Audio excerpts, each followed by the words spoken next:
মুহাম্মদ সাল্লাল্লাহু আলাইহি ওয়াসাল্লাম বলছে দাড়ি রাখো, এরা কাটে। বলছে টাকনুর উপরে প্যান্ট বড়, এরা নিচে পড়ে। এখন নায়কেরা দাড়ি রাখে, এরা দাড়ি রাখে। আল্লাহ তাআলা বলছে হালাল খাও, এরা সবসময় হারামের প্রতি ঝুঁকে থাকে। ইসলাম যত কিছু আদেশ করছে, মুসলমানদের বর্তমানে কাজ হয়ে গেছে সবকিছুর বিরুদ্ধাচরণ করা। ওয়াল্লাহি যদি শুকর খাওয়া হালাল হতো, কেউ শুকর খেত না, গরু খেত সবাই। যদি মদ খাওয়া হালাল হতো, এই মুসলমানরা মদের প্রতি এত আকৃষ্ট থাকতো না, সবাই পানের প্রতি থাকতো আকৃষ্ট। যদি সুদ আর ঘুষ খাওয়া হালাল হতো, তাহলে আজকের যে মুসলমান আমার চোখের সামনে আসি, আমরা আমার মনে হয় এরা কেউ সুদ আর ঘুষ খেত না। ওয়াল্লাহি যদি নামাজ পড়লে পাপ হতো, তো ফজরে তুমি মসজিদে জায়গা দিতে পারতা না। গান শুনলে পাপ হয়, কনসার্টে জায়গা হয় না।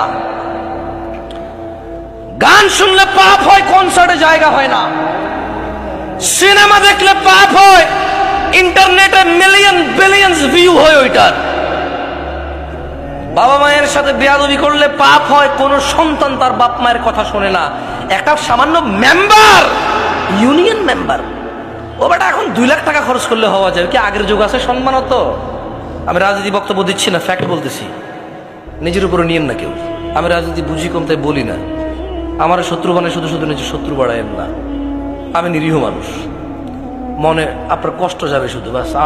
আমারও ইনশাল্লাহ কিছু করতে পারবেন না, আমিও পারবো না। আপনারা যা করবে, যদি কিছু হয় ওটা আল্লাহর তাকদীরে আছে, আমার হবে, আপনার হইলে ওটা আল্লাহর তাকদীরে আছে, তাই হবে, বাস, দ্যাটস ইট। আমি ভয় পাই না তা না, এই জন্য আরো অনেক কন্ট্রোল করে বলতেছি। তো এই জন্য দেখবেন বাবা মায়ের অবহেলা।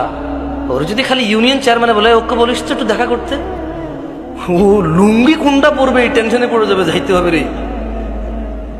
ওর বাপ মা ওকে ডেকে পাঠাইলেও বলো যে আসতেছি, বলে দিস পরে আসতেছি।